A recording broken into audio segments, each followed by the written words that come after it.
Oh, no. The question would have been, would we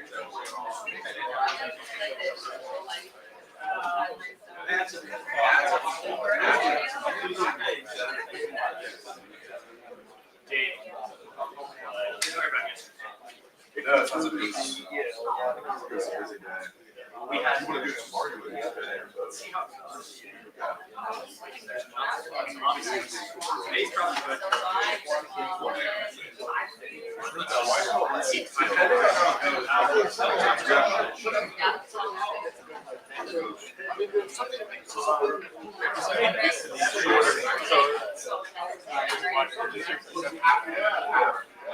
In the pockets of the studio.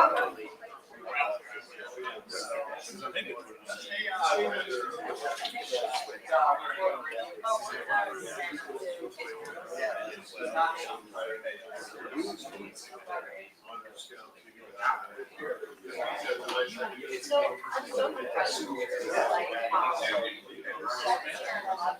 where our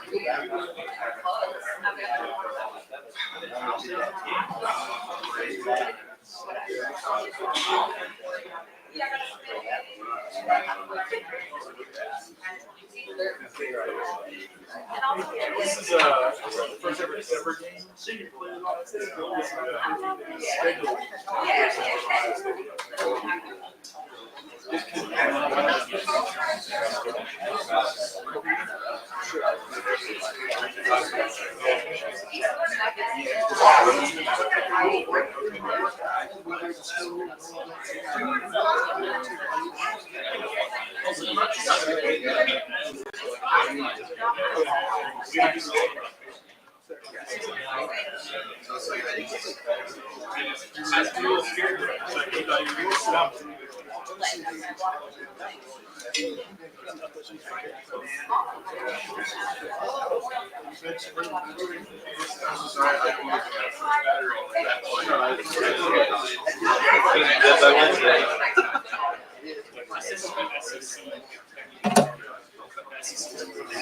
It's not Wednesday.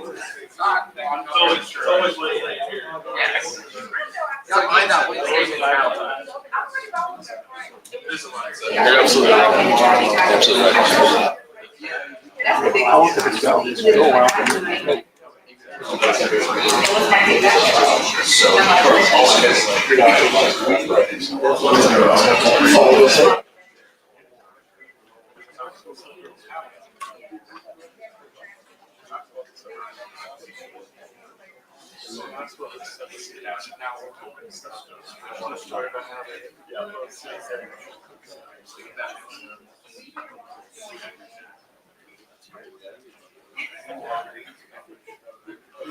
You should compare the two towels. He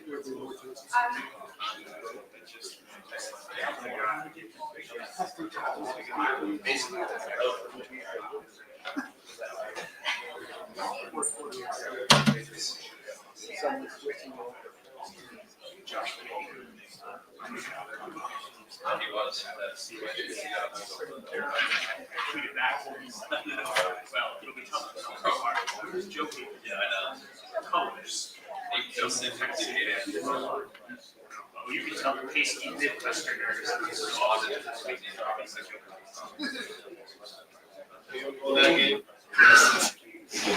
Also, we got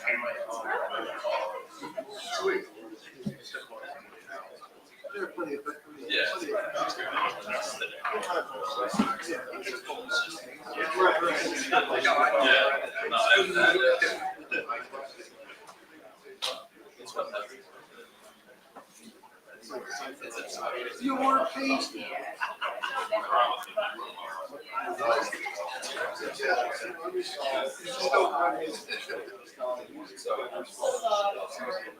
I know.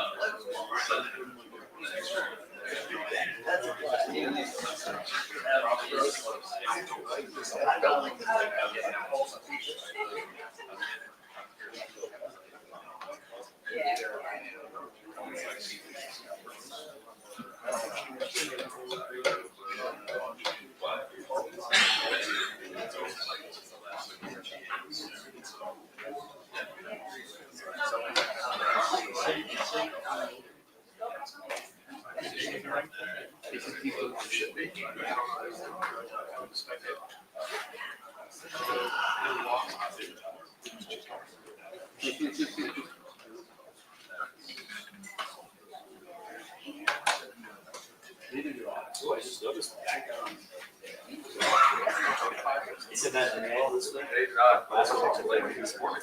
Oh, really? Yeah. Go FedEx. Yeah.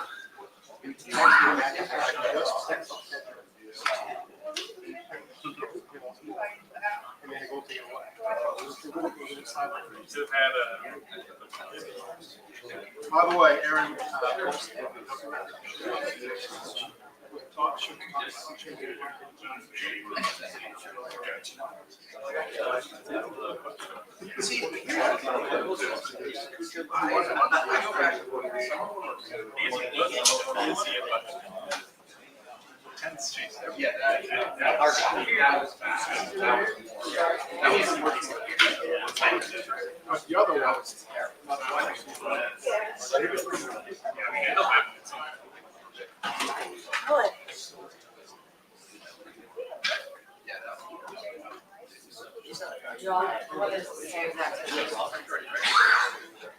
Yes. Tennessee's not out of it. I'm a natural. It's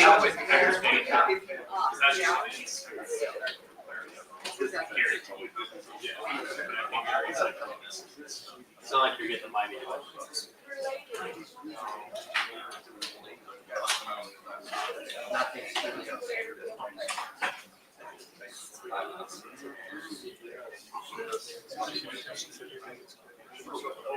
Well, I guess I could just ask you. Yeah, but like when I'm here, it's faster for me to like understand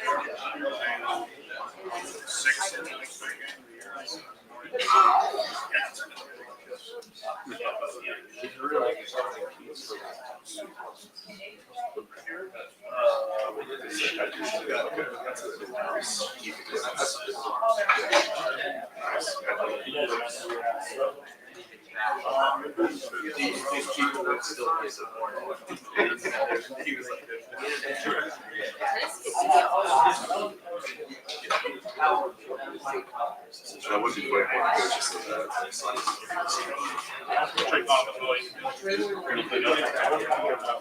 didn't see it. Basically, it's not every.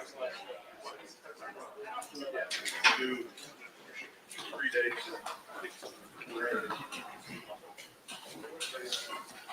All right, folks, thanks for being here. Today's press conference, Tom Taveri, WBNS.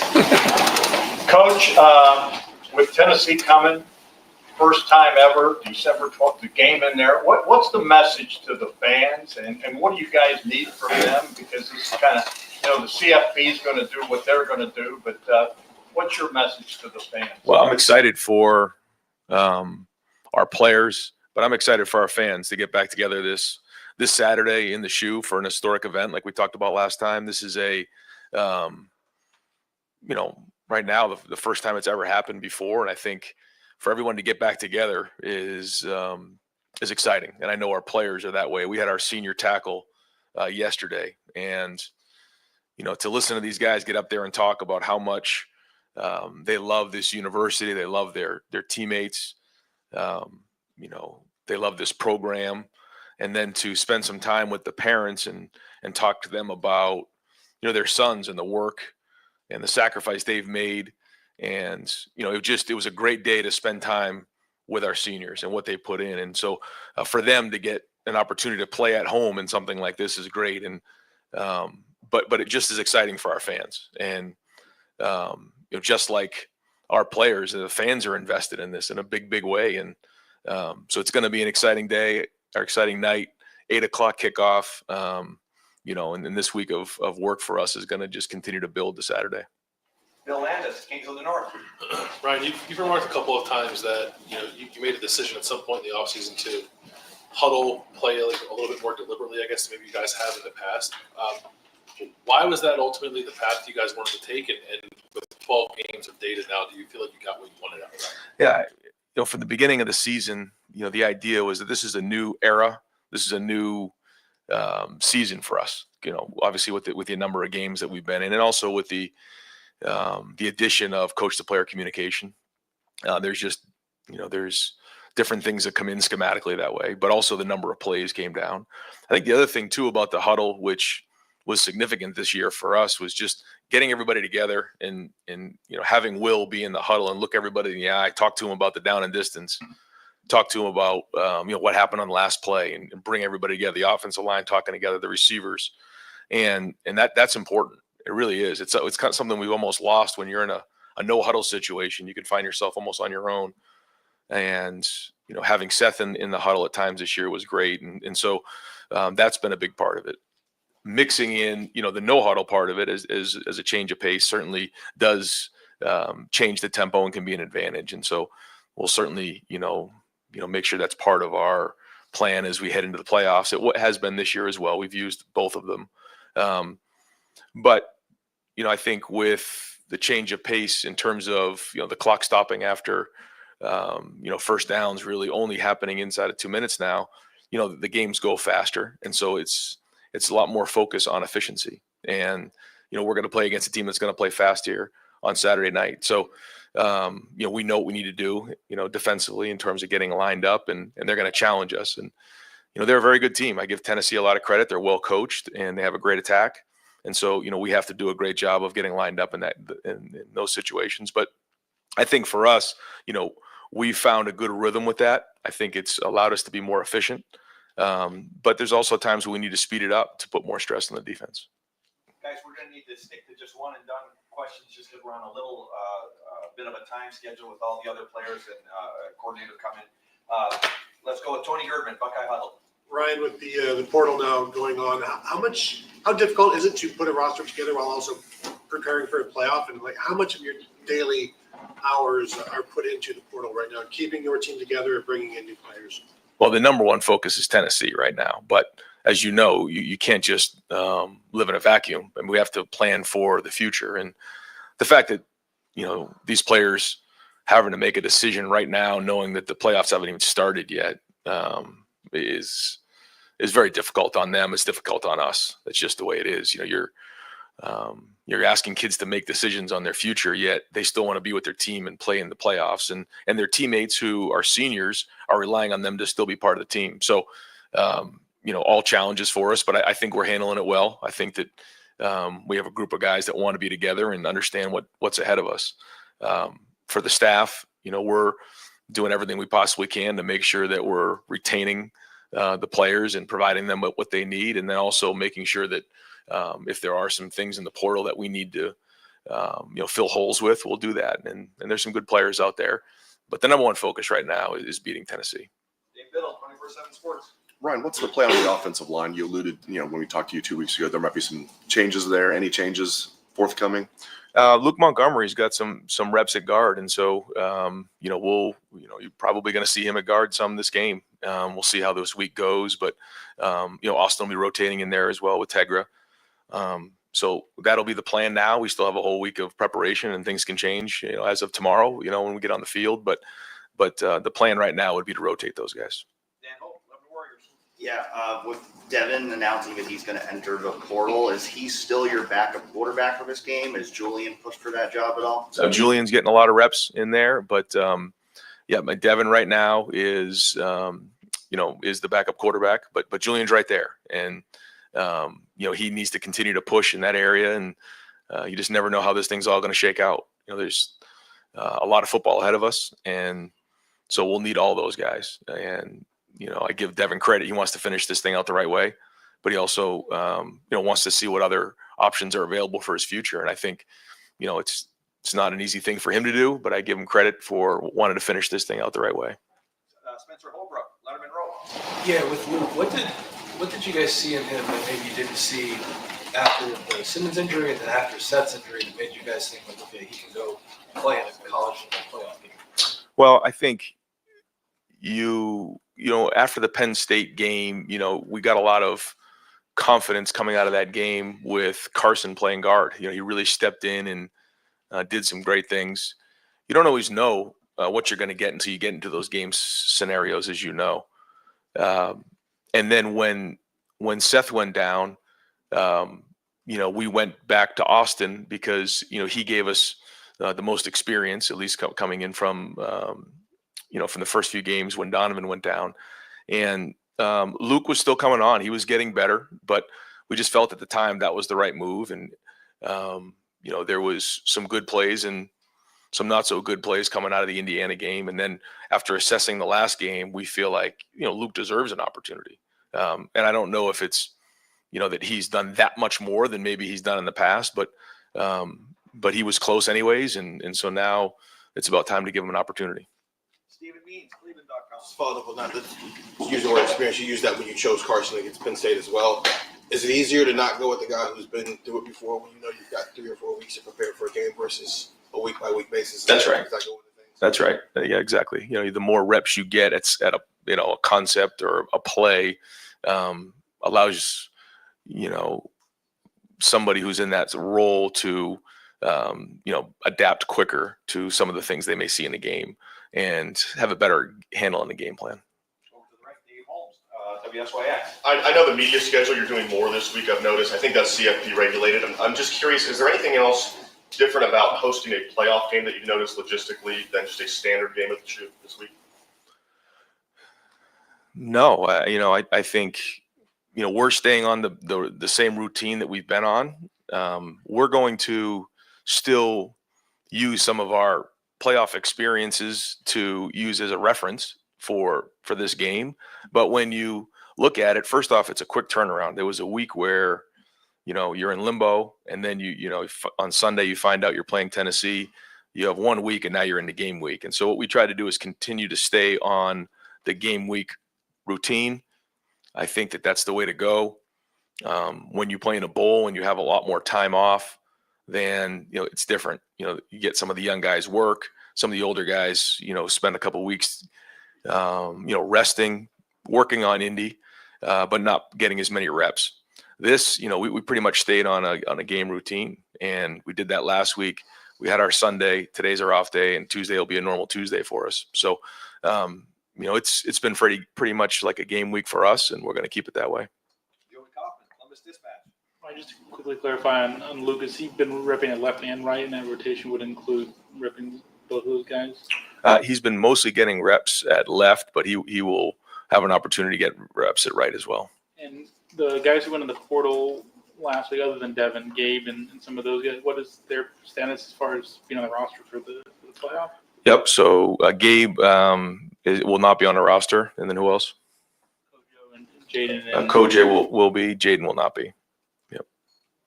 Adam King, WBNS. I know that you'd never just want to force feed wide receivers. You want the offense to develop and do what it can. But when you see the target share that maybe guys like Emeka and Jeremiah have taken a little bit of a decline there at the end of the year, how do you go about balancing getting them the ball but making sure you're not forcing it?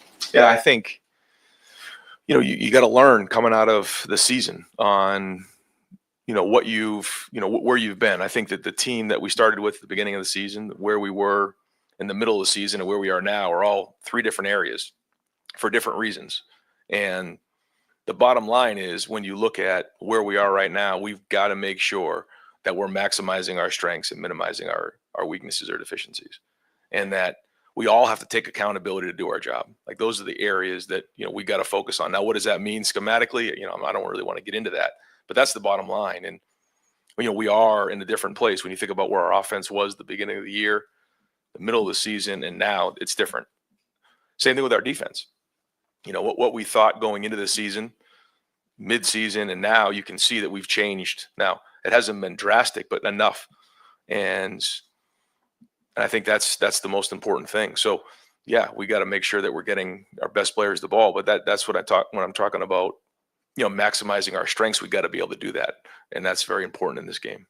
Austin Ward, podcast. Ryan, did you all feel like Will was limited at all in the second half against Michigan? And I don't know how specific you would get into that, but how has he responded since then? He's doing great. He's had a good couple weeks of practice. He's ready to go.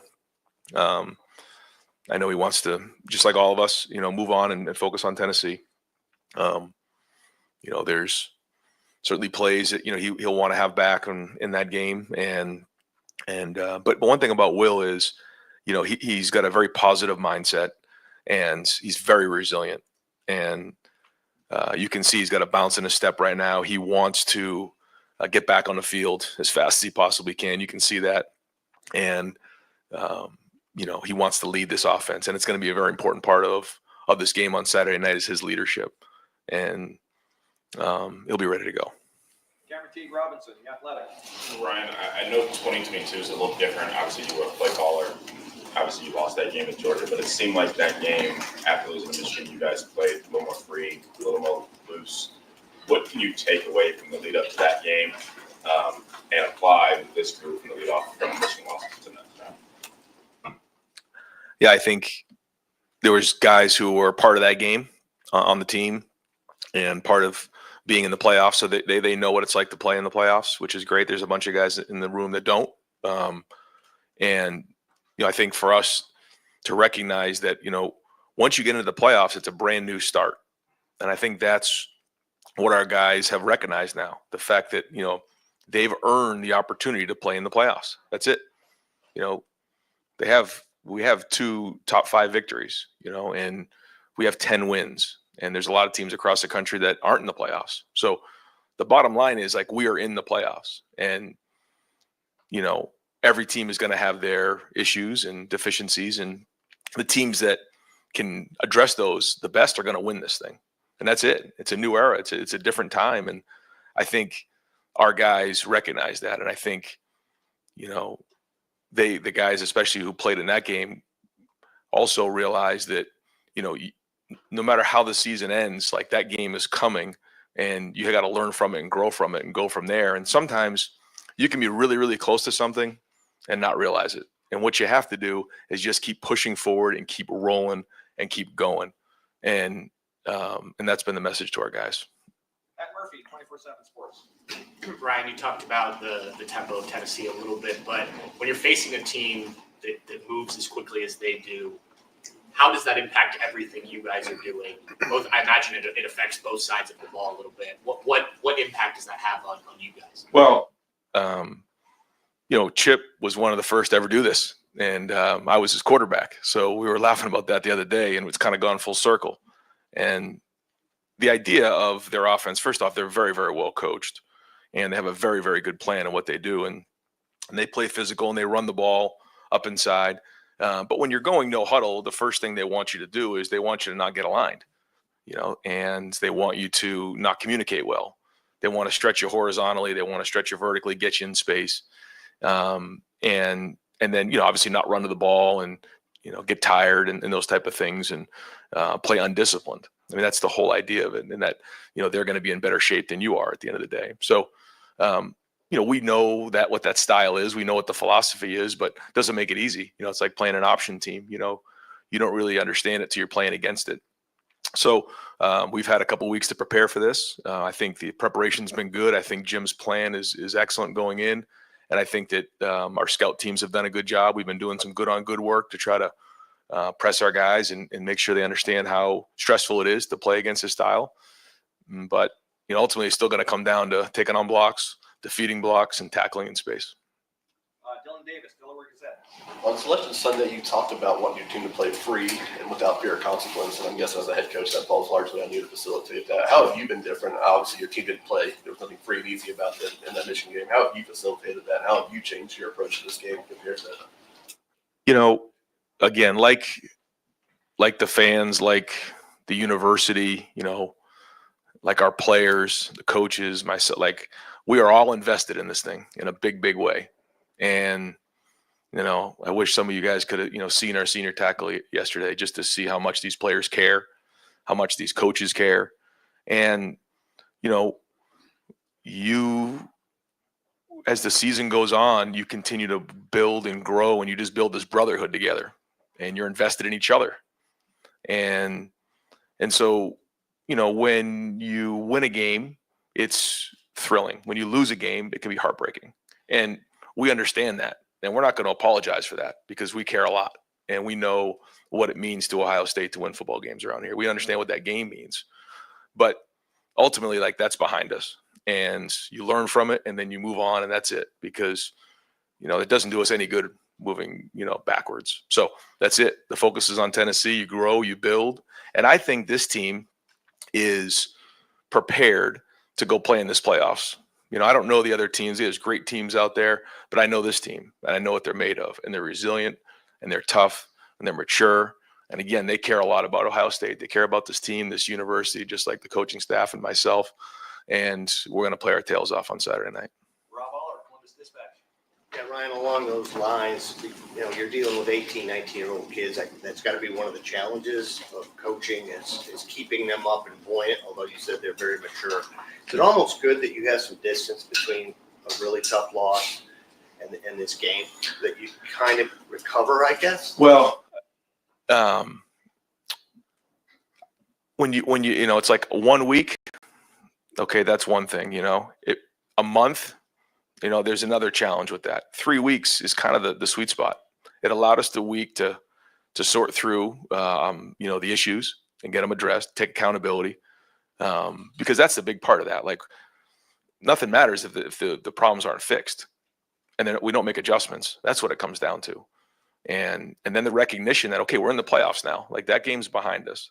The game is never going to change. It's never going to change here at Ohio State. However, like the playoffs have, the expanded playoffs have, the format has. This is very different than it's been in the past. So, all right, we're in this thing, and now we got 2 weeks to prepare. So I think that part's been good, and that's kind of been the layout. Jake Trotter, ESPN. Yeah, Ryan, off what you just said, with the veteran group you have, how challenging has it been to get this team ready to go for the playoff after such an emotionally tough loss, with the pressure, if it's even possible, even more amplified now? Well, I think as a group, everybody leaned on each other and pushed each other. And I think when you look at the guys in this program, you see great guys. You see first off, you see great players, but you see great men, mature men. We have 29 seniors the other day who spoke at senior tackle, and I just couldn't be any prouder of the type of guys that these men are. And they understand. They understand what's at stake. They understand when they come here the high expectations of what's expected, but they also know what's in front of them. And like anything else, once you identify it and you move on, I mean, that's life. And there's going to be ups and downs. And several of our seniors talked yesterday at the senior tackle about the ebbs and flows of life. And when things are really good, you got to enjoy them. When things aren't, you got to hang on and continue to get them fixed. And then eventually you're going to get them back on track. And that is life. And life is a fight. So, when you have a mature group like this, is it easy? No, it's not easy, but it certainly helps to have a great group. And we had a really good week of practice last week with great energy. And we're going to have another great week this week. Bill Rabinowitz, Columbus Dispatch. We're going to talk to Chip after we talk to you. What kind of discussions did you have with him about the game plan against Michigan and how you learn from that and move forward? Because, as you said, maximize what you have and mask your deficiencies. We all know what those are. What kind of conversation did you have with Chip, and how much kind of soul searching do you think he has done about that game? Well, I think there's two things. I think one, again, we have to maximize our personnel. We've talked about that. I think the second thing is, in some of these games moving forward, just like in this last game, I think we were only 33% or 32%. It might even been a little bit less, but it was right around 30% of our total snaps were what we call CNN, situation normal, which means first and second down in the middle of the field. There was coming out situations, there was 2-minute situations, there was third down situations, there was red zone situations. And, I don't think we did a very good job in those situations. And we talk about situations a lot. We had a turnover and coming out. We had 5 opportunities in a red zone. We only had 10 points. And I didn't think we were particularly good on third down. And so we've got to do a better job in those situations. I think that is very, very important. Now, in those situations, schematically, how do we want to attack a defense? I think that's good conversation. We are a different offense than we were, 3 weeks ago, 5 weeks ago, and at the beginning of the season.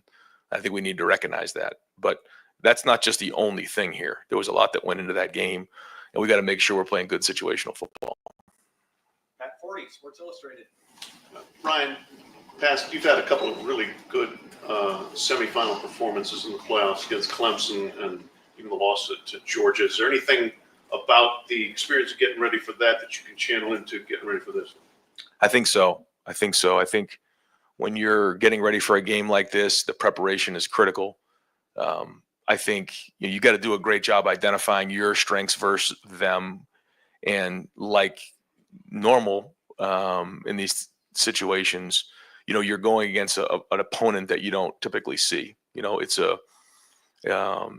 team from another conference that, isn't something that you're used to seeing. So you don't always know, how does this team play, or what is the competition like when, it's not apples to apples. So I think you have to do a great job of predicting that and making sure that you put your guys in the best position to be successful.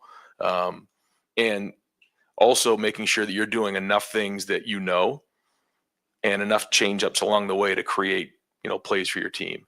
And so I think that's very, very important. I think it's important early in the game to have some confidence, to get some early wins to build confidence in the game. This one will be different though because it's at home. So I think we've talked to our team about that part of it, and I think we have enough guys in the program that have been in this environment before, so there is a reference point. And final question for Coach Tim May, Letterman Row. Yeah, you only get one, right? There's like three. Several coaches around the country now donating, I don't know if that's the correct term, donating back some of their salaries in millions of dollars and stuff. And number one, would you be interested in that? And number two, do you see that as sort of a trend in major college football moving forward with the revenue sharing coming and all this stuff? I mean, I've just been focused on this game right here. But I can tell you that there's always different things that everyone's trying to look at to figure out how to raise money for NIL right now. There's no question. And I know it's a daily conversation here at Ohio State to try to figure out how do we best provide those opportunities for our players. I mean, that's the bottom line, because as we talk about recruiting right now, whether it's high school players or in the portal, it's just a major part of the discussion. And, everybody usually starts with, well, NIL is not the number one thing, but it quickly gets to that. That's life. And the numbers that people are talking about nowadays is very important that, we're on the cutting edge of that here at Ohio State. And, those numbers right now only seem to be going up. I know that with the revenue share, there's a plan to put a cap on this. But right now, those numbers seem to be going up. And so we're always looking to find ways to raise more money. Yeah, I didn't mean to hit you sideways with that. Let me ask one thing. The fact that your team played in a cold weather game against Michigan and stuff, does it give you a little bit of a head start on what's coming on Saturday with temperatures in the 20s and dropping? I mean, that takes a little getting used to, no matter if you live up north. Right? It does, yeah. And being outside last week and practicing outside and acclimating to the weather, it makes a big difference. We'll be out there today, and it's like playing in the playoffs. Talk to them about being in Kansas City or up in Lambeau or Buffalo Bills in the AFC Championship game. I mean, that's what it's all about is playing these types of games in December. Not that maybe growing up they thought that this is what it would look like in college football, but here we are, and our guys are excited about it and excited about being at home, and I think they're excited about the weather too, because we've been practicing it now for a few weeks. Thanks, Ryan. Okay. Thank you very much. All right, folks, we're going to bring one half of our 1,500-yard rushing combination up with you guys for a few minutes before we get Chip Kelly. TreyVeyon Henderson should be ready. Yep, he's ready to go. Did you send me? The new CFP, please. All right, if we can lower or go back to our inside voices and open up the floor for Trey. Dan Hope, 11 Warriors. TreyVeyon, you guys obviously came in as a class with, so much hype, and you haven't been able to accomplish any of those team goals yet. How much do you just feel as a senior responsibility to, make a run here and try to accomplish one of those goals before your career ends? Man, I'm thankful for the wins and the losses. The good times and the hard times as well. I truly believe just the hard times, it humbled us, not just as a team but as people, and it also helped us to see what's truly important. And I believe what's truly matters is Jesus Christ. And so I truly believe just God using those losses, God using those hard times to humble us and help us to see Him. I truly am thankful for that. But I'm also thankful for this opportunity that God has given us to make a run, for a national championship. And we have a great opponent coming up, Tennessee, and it's going to be an amazing game. They're a really good team, and it's going to be an amazing game. And so, that's what we're focused on, and we truly are just thankful, man, for this opportunity, man, to win the big thing. Deep left, Katie Kapusta, Spectrum One. Kind of going off of that, Trey, you guys weren't able to beat Michigan in what you thought would be your final game here with the shoe. You have one last chance to end on the right note here. What does that mean for you and your senior class? It means a lot.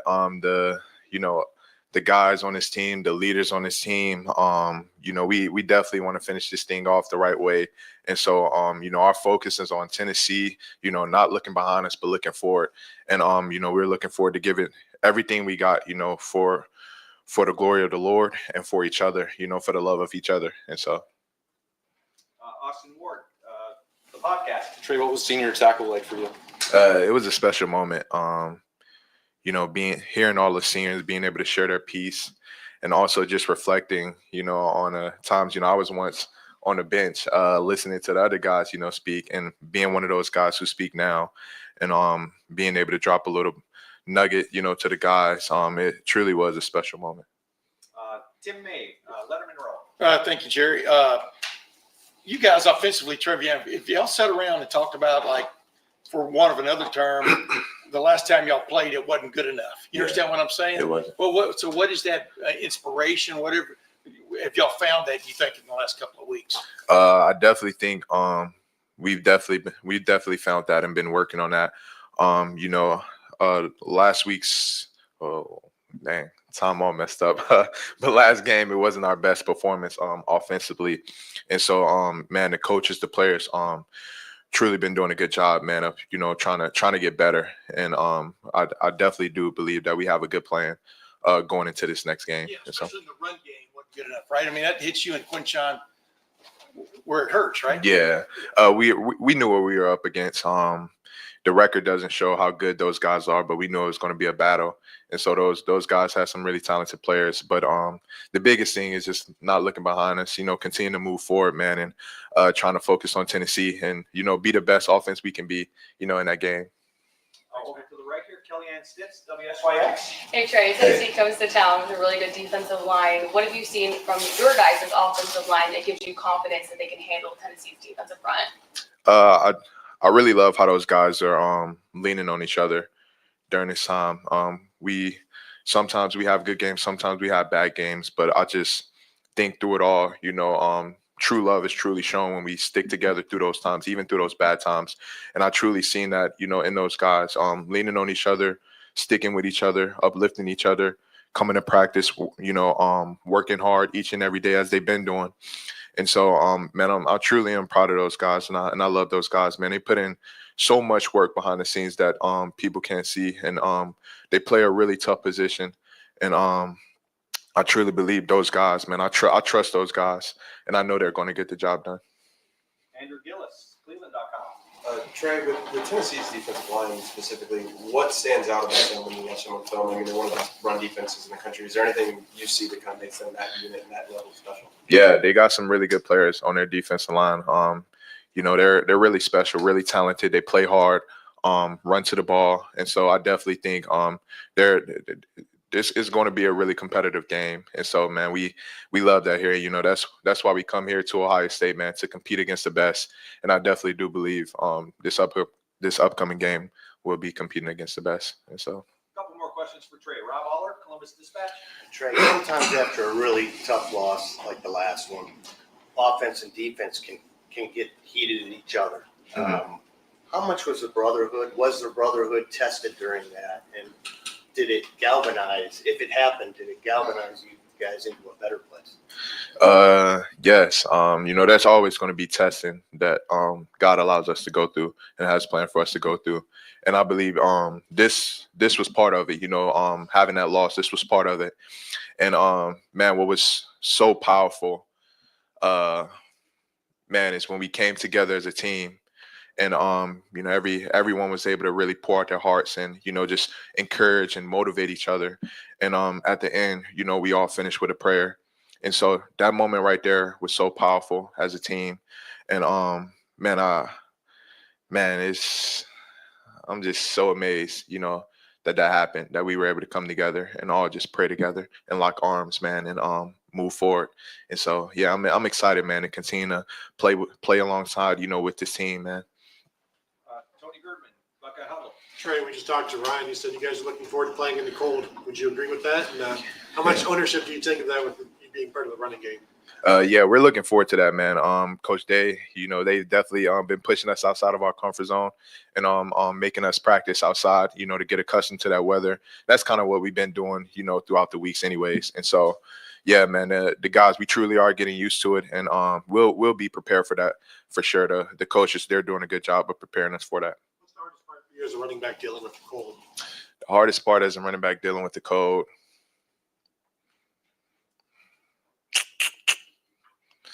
Shoot, you get used to it over time. And so honestly, yeah, you get used to it, I don't even know, to be honest. I haven't even thought about that. So good question. And one final question for Trey, Steve Hellwagen, 24/7 Sports. Trey, just going back to the last game, was there frustration when you guys kept pounding it inside and there just wasn't anything there? Just what's kind of going through your mind? And they get you on a screen pass and you go for 20 yards and they, for whatever reason, didn't go back to that, didn't get the ball out on the perimeter. Just, is there hope for more of that in this game, I guess? I'll say, we trust the coaches. They're in this position for a reason. And so whatever call they make, we just try to give it everything we got, to execute that play. And sometimes we fall short, sometimes we fall short of doing so. But the biggest thing, man, is like we trust the coaches. We trust what they're doing. We trust it. Whatever happened, they're going to get it fixed. And so, yeah, we have a lot of faith, man, in the coaches on the field that they're going to put us in the best position to make plays.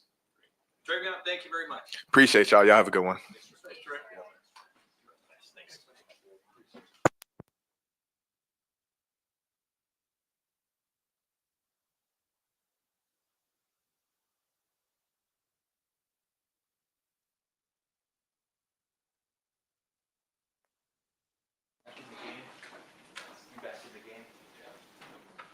Thanks, Donovan. All right, we'll open up the floor for Donovan. Second row right, Stephen Means, Cleveland.com. You've been playing left tackle for about a month and a half now, so you're probably used to it. But when you rewatch the film from the Penn State game, going up against a guy like Abdul, what did you learn about yourself in that game? What did you take from it? Yeah, I mean, in a lot of my sets in that game, I found myself panicking. You see a guy of that caliber lined up in like a wide nine, you're like, oh, I got to put my hands on him. But that's not how tackle works. If they're in a wide nine, they want you to jump out there because they're better athletes than you. So jumping out there was not good. I would rather set to the spot, let them come to me and go to work at the spot. Coach Fry teach the fights. The fight starts at the spot. The spot is where the rush and the set meet. So during that game, a lot of times, first it was on the silent count. So at guard, I can literally look at the ball and get off that tackle. I can't look at the ball, or like I have to like watch Seth's head move. So that's a whole nother thing for me. But then also like getting to the spot against a rusher like that. Probably the most an ideal way to start your career as a left tackle in that situation, right? I mean, but you feel more comfortable now going into another game where you're playing another guy of that caliber? Yeah, I mean, it just comes with reps. That was probably a week's notice trying to play tackle, but over the weeks I feel more comfortable in what I'm doing. I feel a lot more stronger than what I'm doing. And so it just comes with reps, comes with confidence. And so just continuing to get reps to obviously a great front we're going against this week. So just preparing the best I can. Third row left, Andy Anders, 11 Warriors. Ryan Day was just talking about how Luke Montgomery's kind of shown some things and might mix in at guard here in the playoff. Just what have you seen out of him over the course of the season and where has he grown? Yeah, I would say Luke's made a good step in his development. I feel like he's taking a step in the right direction where we're all kind of waiting for him to take that step. And, he's had a couple more reps available to him, and he's taking advantage of it. And he has done a great job so far in putting the best stuff he can on the practice field to give not just himself confidence, but the guys on the line confidence. Because we're running thin on the O-line, so just any guys two step up. That's what we're looking for. Fourth row middle, Pat Murphy, 24/7 Sports. Donovan, in that vein, obviously some different guys doing things at guard. I know you were obviously focused on being a tackle, but how much ownership do you take on trying to get some of those guys ready for what will be obviously a tough challenge, not only this game, but potentially down the road? Yeah, everything with the guards, I try to give my input to because, for really three years, I played that position. And so I was like, look, what you're doing is not working this way. You got to do it this way because I've had experience doing against next to really good tackles and playing at a really high level at guard. I was like, I can help you out with this because I know what it's like. Or taking my experience of playing next to Paris, I was like, this is what I did with him, and we got to be on the same page in terms of double teams because if we're not on the same page, then that's how we get split, and that's how we work against each other, and there's no movement. So trying to get on the same page with the guys playing next to me and the guys on the other side of the line to try to perform at the highest level. Fifth row right, Cameron T. Robinson, The Athletic. Donovan, I know 2022 didn't necessarily go you guys' way in people, but after that Michigan loss, it seemed like going to that game, you guys were playing a lot more free, a lot more loose. What experiences can you take from that lead up to this lead up? To obviously you want to win this game, but just to play free, play a little more loose in this game. Yeah, I mean, playing free and playing loose is a lot better than playing uptight. We're just focused on playing as fast as possible. Our coaches put us in the right position to do so. So it's our job to execute it. In terms of what happened, was it 2 years ago? 2 years ago. I can't really speak on that now because I'm worried about what's happening now. But it's just playing with the brothers next to you, playing for the man next to you, and not trying to let him down rather than your own selfish success is what we're all aiming for. Right in front of him, Stefan Krajcik, Cleveland.com. Seth is a guy who's had the playoff experience. He's also probably studied this Tennessee team in years past, maybe more so than anyone that you know. I mean, how much kind of as a coach now has he been able to help out these last few weeks, whether it be Michigan week or now leading up to Tennessee? Yeah, he helps out as much as he can. He's always here. Maybe not in the outdoor practices. He doesn't really go out to those, but the indoor ones, obviously in the meeting rooms, he's a really insightful person. He's always helping out Carson, always helping out the guards because yeah, you're right. He's played against this team many times, being at his former institution, but he's just given us insight on what we need to do to compete at the highest level against this D line because obviously they're a great group. And then just helping us improve as best he can. So, he's still just as involved as he was before the incident happened. He's just trying to give back as much as he can. Second row right, Bill Landis, Kings of the North. Donovan, we saw Luke play center some in camp. I know he's played some tackle. He's even played some jumbo tight end. What, in your mind, would make him a good guard for you guys? I mean, all of that is just versatility. I feel like Luke is versatile enough to plug and play anywhere we need him to be. And he's had some great success at guard in the past couple of practices, but he's shown a great ability to anchor and being able to, he's been playing stronger in my opinion. So he's developing in the right direction. But like I said, we just need everybody to step up at this point because even the younger guys, we need them to have the mindset of that they could play at any time because it's unfortunate what's happening, but we need everybody to be able to go. Front row, Bill Rabinowitz, Columbus Dispatch. Donovan, you started the year playing your normal position behind or next to a potential first-round pick at Josh, and you guys turned out to be the Remington Trophy winner.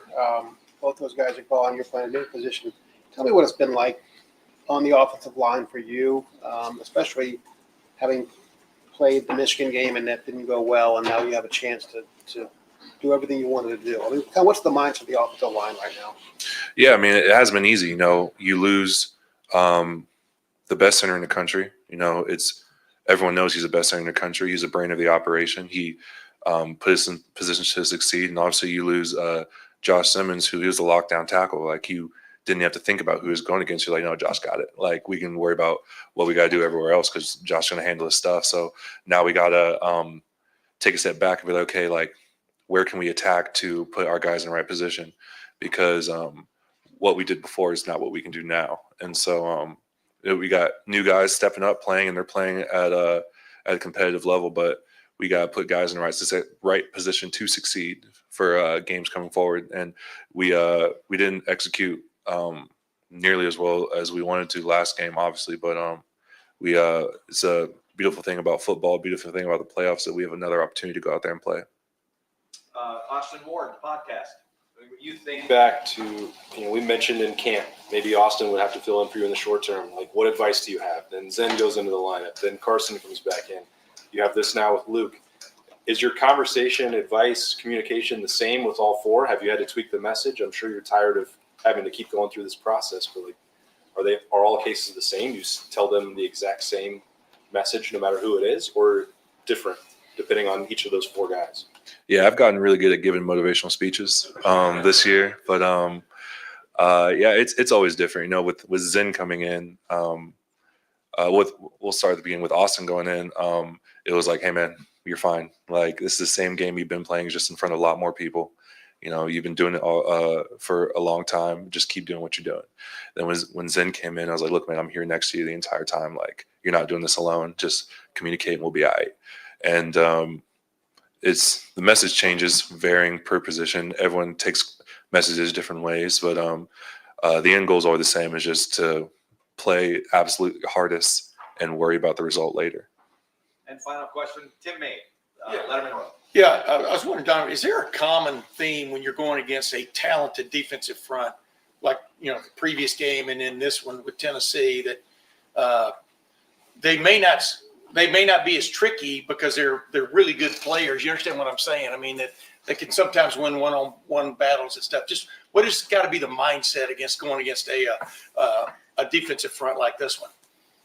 Yeah, I mean, the defense front we're going against Tennessee is very talented. You know, they rotate a lot of guys, and all those guys can go. Like, they're relentless. They don't give you time to breathe, because once one guy goes in, another guy goes in, and he's just as good as the one that just came out. So the main message is just to strain your butt off, man. Get out. You got to win your one-on-ones, like you said. Like, they're gonna play you. They're gonna play their defense, and it's our job to execute our offense. So a lot of respect to their front. I feel like obviously they're very talented guys on that front across the board, from interior to the edges. But we just got to execute what's called to the best of our abilities. Donovan, thank you very much. Thanks, man. I think I saw Will Howard out there, or I got just chill. Hold on one second.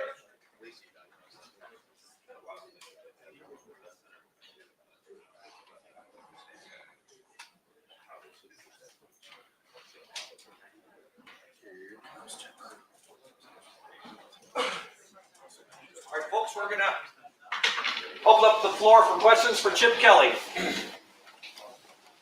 From Bill Rabinowitz, Columbus Dispatch. Sorry about that, Coach. No problem. We haven't talked to you since the last game. It didn't go the way you expected. When you look at that, what do you think, and how does that shape what you're going to do for this game coming up? Well, I think this game's different. Every game takes on their own identity, but obviously you go back through your last game all the time and then look at what you did well and then what you didn't do well, and then how do we correct that moving forward. And that's part of the process, and so because there's been so much time between the games, you've had a good chance. You're not allowed to go out on the road and recruit. Normally after your last game, you're on the road and you're scrambling and a lot of different things going on. You actually don't hit the road till January now with the new recruiting schedule. So we've we've dissected the last game, understand what we have to do to play better in that game, because we didn't play at our best. We didn't put our players in position to make the plays that they needed to make in that game, and that falls on us as a coaching staff. When you watched the way you called the game or analyzed something, what Would you change things? What you did? Yeah, you always change things. I mean, I think if anybody says no, we wouldn't change anything, well, then you'd still lose the game. So that doesn't, I love guys that get bullheaded and now we did the right thing. We didn't. You always have things back, and that's the same thing in every game we play. You always look back at it and say, what could I have done differently? Sometimes you're winning you're winning games by a lot, but you're still not playing to your best of your ability. So you always got to kind of analyze that and go through it and say, what if we're in this situation again? We were in coming out more than we had been. I think kind of we didn't, the ebb and flow of that game was different. I think we only had 21 plays of first and second down, and normally you have a lot more than those. We were coming out or going in, a lot of third downs and conversions. So really looking at the situational stuff and do we carry more in those situations so that when they come up, sometimes you look at it statistically, you're only going to be coming out for 3 to 4 plays, but we were down there a lot, in that game. And you probably have to carry more in those situations so that you can execute a little bit better down in those situations. So those are all lessons that you learn after playing a game like that. Stephen Means, Cleveland.com. You and Ryan and plenty of coaches have done this, taking what the defense gives you, that's playing smart. But are there times when maybe when you have some of the weapons you have, you can dictate things a little bit more and allow your players to be put in the positions where they can be what you've recruited and developed them to be? Do you feel like you guys did a good job of that against Michigan? No, we didn't. I think you got to get the ball to those guys.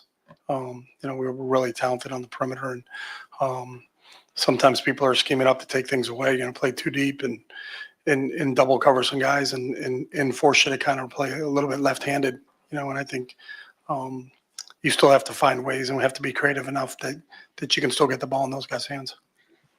Rob Aller, Columbus Dispatch. Yeah, Chip, you've done this a long time. You've been assistant, you've been the head coach. After a tough loss like that, how do you keep the team buoyant? How do you keep things from fracturing and, just moving ahead and not sort of sulking, I guess? Yeah, I think when you look at what is ahead of us, we're one of only 12 teams in the country that has a chance to compete for a national championship. So, that's been the sole focus of the team since the game. I think you understand that we got 2 losses on the season by 4 points combined, but we still have an opportunity to finish the way we want to finish, and that starts with the game this Saturday against Tennessee, and a really good Tennessee team. So every team that's left right now in this tournament is a really good football team. So I think it may have been a different outcome, and I think at times it is a different outcome the way the old system was when only 4 teams made the only top 4 made it to the chance to win the national championship. Now that there's 12, I think that's a little bit of a different mindset that we have to kind of embrace and then say, hey, what do we do now? And the big thing for this group is from the day we've started with our prep from Tennessee, they've been focused on one thing, and that's playing Tennessee. And, we got a whole week of work that we have to continue to go through this week and be ready to play Saturday night at 8 o'clock. Is there a grieving process, or you just can't have that with the timing of it all? Losses hurt everybody, and there's always that process. And I think sometimes it's easier when there's a game immediately, because you can't sulk very long. But, in this one, probably hung with you a little bit longer just because, the last time we played was on November 30th, and now we're not playing until the 20th. So there was a little bit more time in between. But, since we've started back up with our prep from Tennessee, that last game is behind us now, and we got to move forward. Austin Ward, podcast. You guys were so productive in those 2-minute drills and pushing the football down the field throughout the course of the year, and we're again against Michigan. That was the bright spot drive. Why is it that you can't just do that all the time? That's a great question. No, it's football. It doesn't always happen the way you think it's going to happen, and it doesn't happen the way that it got laid out. You have to be able to adjust. Because they adjust, if they do the same things that they did at the end of the first half, at the end of the second half, and then you're anticipating that also. You're trying to figure out what they're going to do and what you're going to do, and that's the beauty of the game. You still have to play it out during the game. So, you wish it always worked out that way. We've had some really, really good successful 2-minute drives during the season, but in a situation where we really needed it, we didn't. And that's so you got to go back. What did we call? What was our protection situation? What routes combinations did we run? Where were we? How did they deploy? What was their blitz operation like? What was their pass rush like? What type of coverages are they playing? And then, if we get to that situation again against another team in that same situation, you can, go back to that experience and that we've been through this before. This is kind of how they played us, and I think we're starting to see that again. So we got to make the proper adjustments. Far left, Jake Trotter, ESPN. Yeah, Chip, how would you compare the pressure that the head coach at Ohio State faces to anything you've seen in football, and especially after a loss to Michigan? And how's Ryan handling that, like you said, with the playoff and a chance to win the national championship ahead? Yeah, he's been obviously it hurts.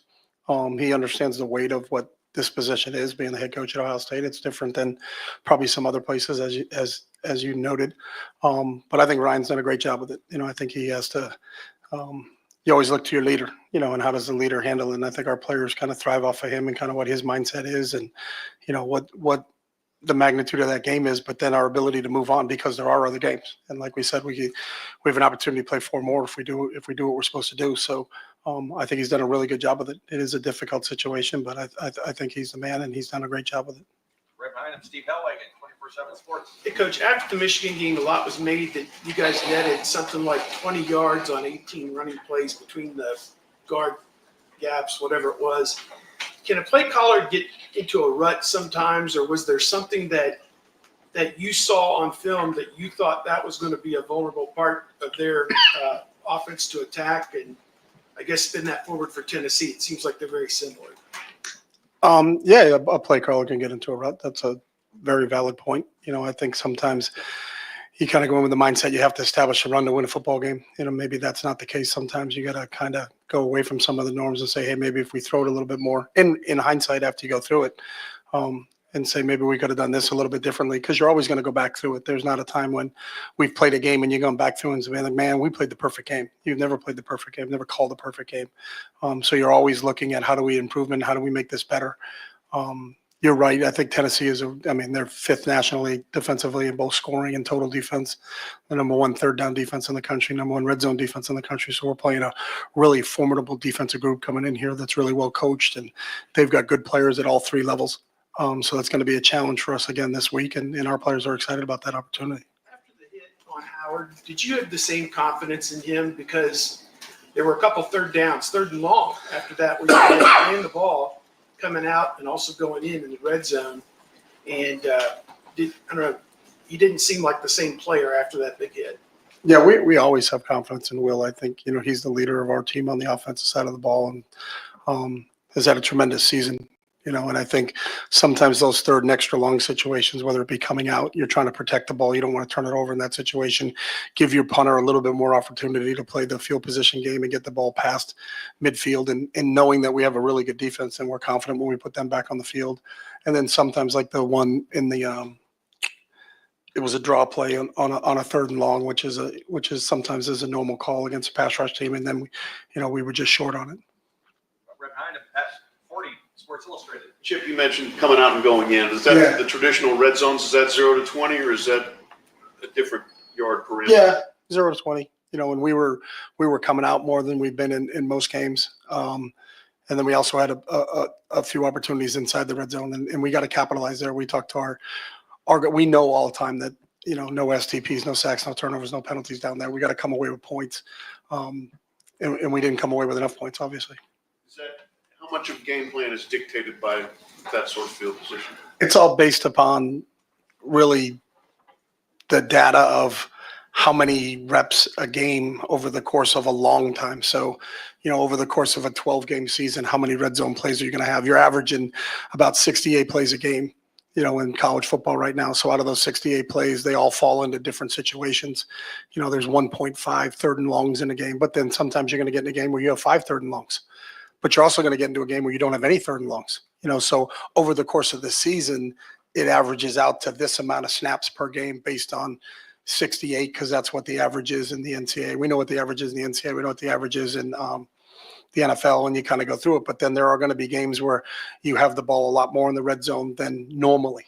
Then there's other times where you're going to have the ball a lot more coming out than normally, because your defense has done a great job and kind of, held up down there and got some really big stops in a red area. Well, then we got to go back on the field offensively, and now we got to go the long distance. So it's over the course of the season, it'll iron itself out in terms of the reps. But in that game, just specifically, we were at a lot more coming outs and a lot more red zones than we were in regular 1st and 2nd down, and that's not normal in a normal game.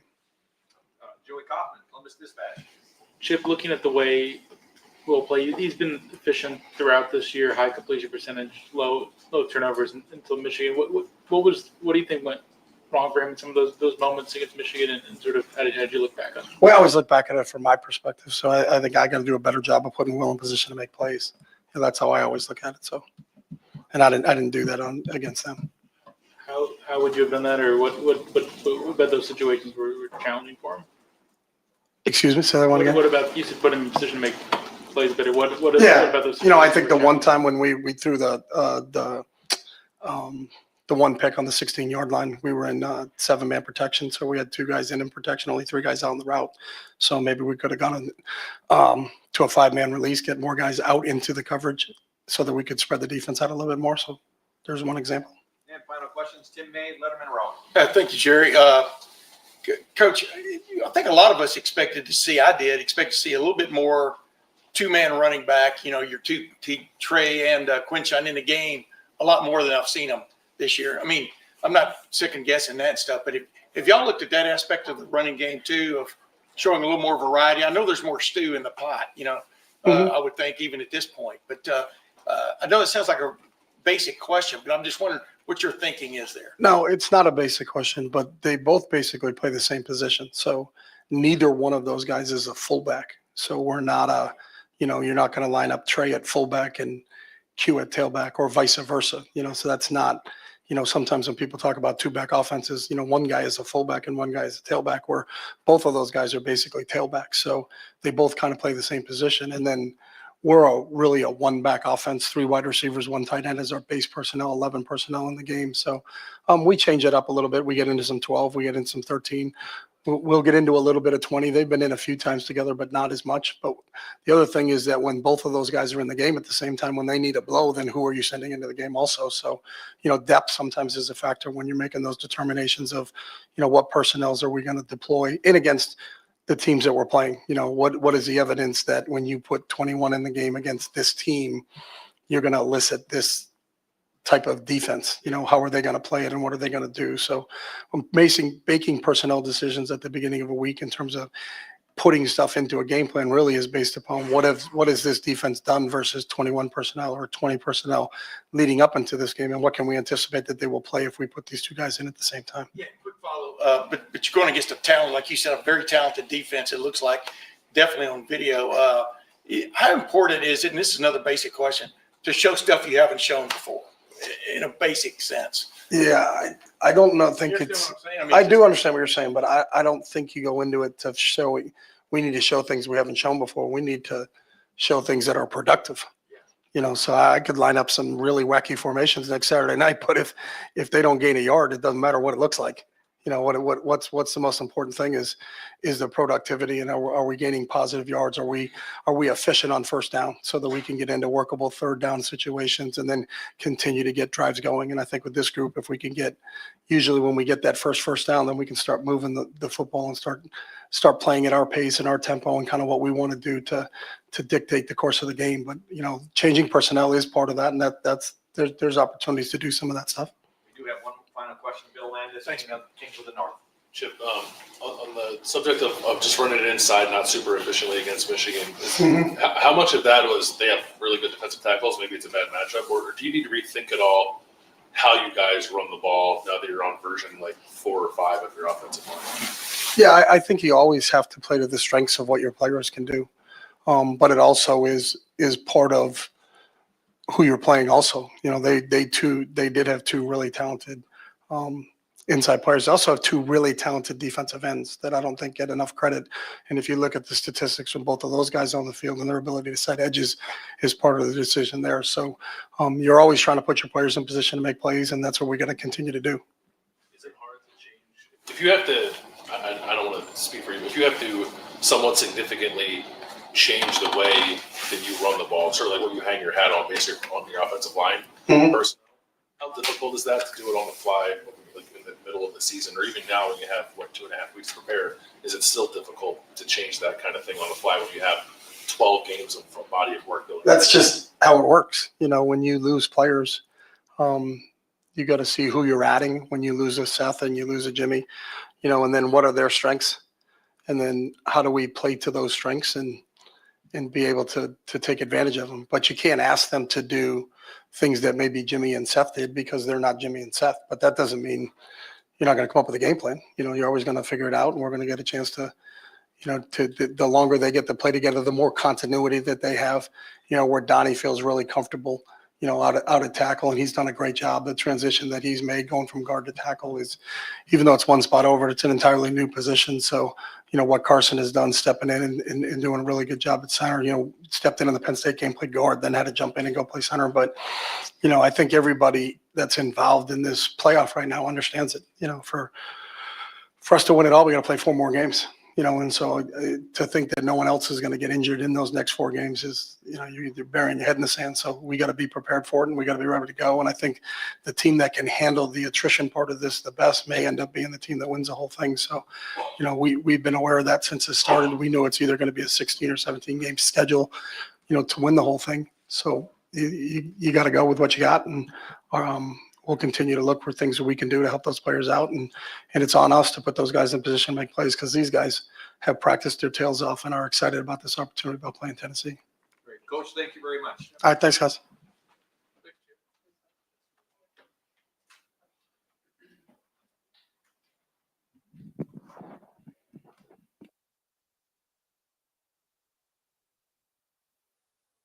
Not going to get a Mecca.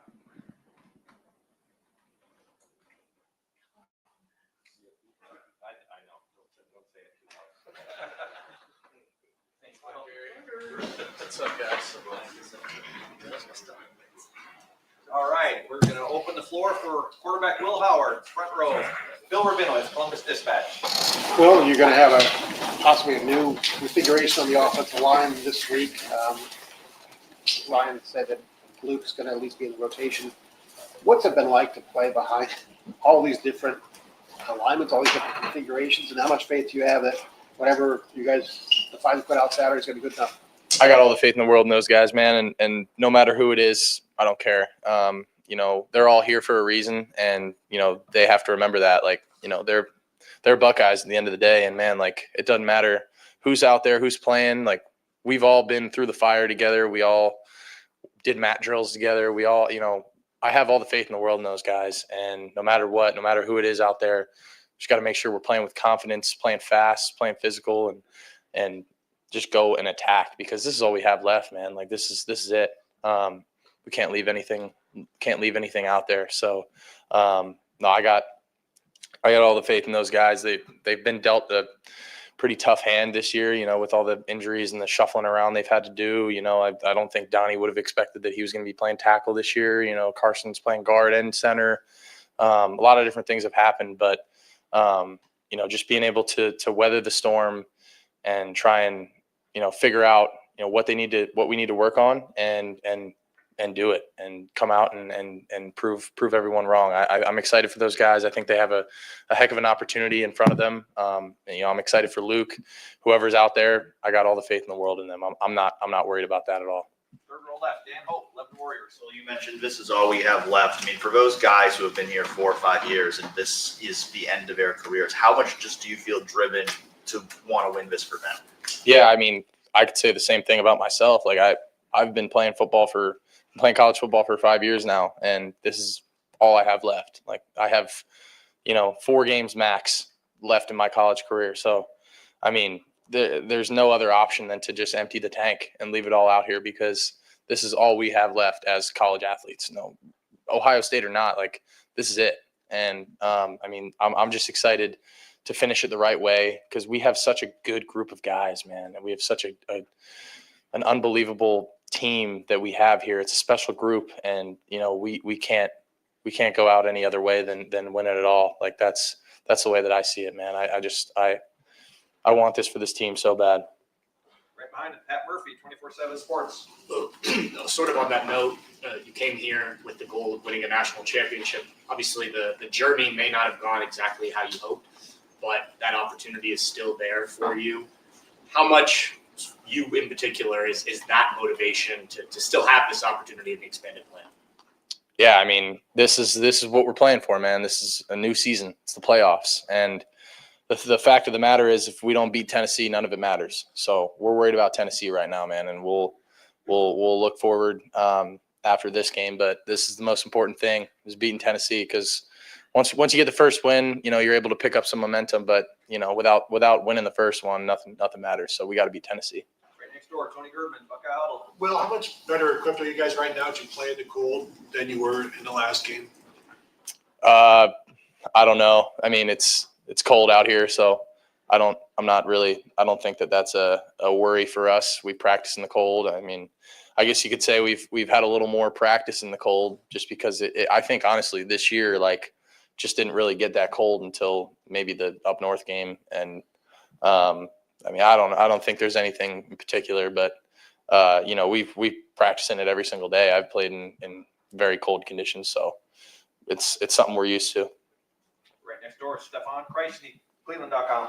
Donovan was talking a bit about Seth and kind of the role he's had while he's not been playing. I mean, he's someone who's got playoff experience, has played against Tennessee in years past. Just how much has he kind of been able to add these last few weeks, even though he's not, out on the field?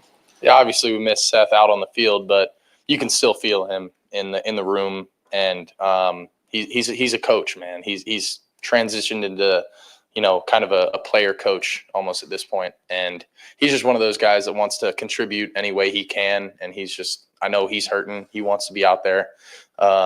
So at the end of the day, he's doing everything he can with the position that the tough hand he's been dealt. He's got to go out there and try and help us in any way he can. And that's what he's trying to do. He's trying to impact it from a different perspective, maybe more of a guy who has experience, and a guy who can give us advice and give us little tidbits here and there, and still encourage the guys and be that force that he's been all year. And I think he's doing a great job of that. How much was he kind of able to help you and Carson specifically? Because you didn't play with Carson last year. How much was Seth kind of just tendencies and things like that able to help Carson and you become full play together? Yeah, I mean, I don't think Carson and I had gotten a lot of reps together through the spring and through the fall camp, so it wasn't necessarily a not familiar thing. It was more of just getting used to how this ball's coming back, or communicating a little differently. But Seth was still involved in all those conversations and all of our protection meetings and anything like that. He's still involved. And like I said, he's trying to be a player coach and help out in any way he can. And he's definitely trying to, help Carson out any way he can. But Carson's played a lot of ball, and he understands it too. So I think the two of them being able to kind of collaborate has helped. Right behind him, Cameron Teague Robinson, the Athletic. Ryan mentioned how important your leadership will be on Saturday. I'm curious, since that loss, how you've rallied, not only rallied yourself, but helped rally this group over the last couple weeks to get ready for the game. Yeah, I mean, it was hard. I'm not going to lie, but yeah, my ability to push this team and to lead this team in this game is going to be crucial, and I know that. And I think that if we can maintain that edge that we had, I think really in that Indiana game, and just come out there, and I need to be the one that sparks that, and I need to make sure that I'm bringing that all game, and that's going to be crucial. So I get that. You talk about that spark. How do you do that both leading up to the game, but also doing it in the game where maybe you guys might be in a rut, and maybe you might be in a rut, but you feel like you need to spark something? I don't know if there's one answer to that question. It's really just an energy that you bring and that look in your eye. That's kind of how I try to lead, is just, by bringing everybody's energy up, bringing the vibes up, whatever it is during the week of practice, making sure everybody's flying around to practice. And then during the game, just staying on everyone and making sure that, I'm just positive reinforcement, whatever it is, staying on those guys and making sure that they hear me all game, no matter what, no matter if it's good or bad, and being positive all game. Right next door, Spencer Holbrook, Letterman Roll. A lot of what we've heard about this playoff run is that you guys need to play loose, fast, free, things of that nature. What does that mean for that? I mean, playing loose is usually used as like a bad term. What does it mean for you to go out there and, I don't know, it's let it rip, or Who's been saying that? Heard Ryan mention that play loose. Yeah, I was just asking. I just hadn't heard that yet. I don't listen to anything, but I guess playing loose for me is really just kind of not thinking about things and letting it rip. Just having my feet underneath of me, making good decisions with the football, and also kind of just letting the game come to me and not forcing things to happen. I think that's really, when we're able to get the ball out on the perimeter and I'm able to get the ball in our playmakers' hands and have a high completion percentage. I think that's when we have a lot of success. So if I'm able to distribute the ball early and get the ball into our playmakers' hands, I think that for me is, I guess, playing loose. Got time for just a few more. Rob Aller, Columbus Dispatch. Yeah, Coach Day said you are very resilient, that you move ahead very well. How much Michigan is still in you? It hurts, man. I'm not gonna lie. We all still feel it, but we moved on. We're moved on now. How do you do that? Is it what's ahead of you? You just Yeah. sort of close that off? Yep. And how do you, I imagine in situations like after that game, the brotherhood gets tested, offense versus defense. How do you weather that stuff and come together, sort of stay together and not splinter? You gotta talk, and you gotta work the issues out, and I think we did, and we came in here and we talked, and we hashed some things out, and it brings you together. You have to work the issues out, and I think we discussed some things, and we talked about it, and how we're going to be able to finish this thing the right way. And I think keeping in our minds that everything is still in front of us has been the biggest thing that we're clinging to. And just saying, listen, we can still go out here and win a national championship, and right the wrongs that happened in that game. Like, obviously we don't get a chance to play them again, but we can still go win the whole thing, and that's what we're trying to cling to right now. Did it get pretty intense? I mean, no, yeah, yes, it was. It was tough. It sucked. Yeah. Stephen Means, Cleveland.com. You wear your emotions on your sleeve a lot. You don't really hide them very well. Even right now, you're getting frustrated answering questions about Michigan in this moment. Ryan always talks about execution fueling emotion. And it seems like with you sometimes it can be the other way around. How do you channel that? How have you learned to channel that emotion where, yeah, you're frustrated here, but when it's time to go execute, you're still able to do that, which is clearly what's going to have to happen. Yeah, it's experience, man, and just doing it. And I feel like you kind of have to do it the wrong way to learn how to do it the right way. I don't know if that makes any sense, but, in my times at K-State early in my career, there would be times where, I threw a pick and I immediately just down, plummet, and my play plummets. And, I think really the only way to learn that is to go through it. And I've just gone through it so many times. I've felt the ups and downs, the peaks and the valleys of college football. And, I've really said to myself, like, listen, I'm never going to make it. I'm never going to be perfect. There's always going to be something that goes wrong in a game. It's about how you come back from that. And you can't let one thing, one mistake, one loss, you can't let that mess everything else up, because that's when the real problems start. And that's when the real problem started for me early in my career, was when I let those little mistakes that I made in practice or during games or whatever it may be, when I let that affect me down the road, that was when the problems really started. So, yeah, man, like, going back, like, that game, it sucked. It was terrible for all of us, terrible loss. But, man, we can't let them beat us twice. We can't. And that's how I've kind of, just through my journey in college, I've learned that, it's better to use that as motivation and to come back from it and to try and challenge myself to be better and rely on my intrinsic confidence and not listen to what everyone else is saying. And at the end of the day, just going out there and continuing to have the routine every single day. And when you have a routine, it makes things a little bit easier. But, you still feel it. You still feel it. But you got to move forward, man. By not beating you twice, you mean mentally. Yes, mentally. Exactly. Joey Kaufman, Columbus Dispatch. Well, as you look back on that loss and reviewed it, what did you learn from it? What did you take away, just the way you played and kind of the way to move forward? What have I learned? Can't turn the ball over. And we're moved on, man. We're moved on. And physically, have you been since Good. that game? Yep, feel good. We'll wrap it up. Tim May, Letterman Ross. Yeah, I was wondering, as you look at a defense like Tennessee's, kind of like Michigan's and stuff, explain to people who don't get to stand where you stand and see stuff. Do you just see smaller windows, both in the running game and the passing game? You understand what I'm saying? You have to be more Not crisp. really, no. Well, meaning they've got good defenders. I mean, Yeah, they do. They're going to be on top of wide receivers. The creases that were there against Marshall aren't going to be there against Michigan in the run game a lot and stuff. I mean, so I guess how precise do you have to be in your decision making, et cetera? Coming up Saturday night. Yeah, I feel like. Can you just rephrase that one more time? I'm sorry. Yeah, in other words, how quickly do you have to be on?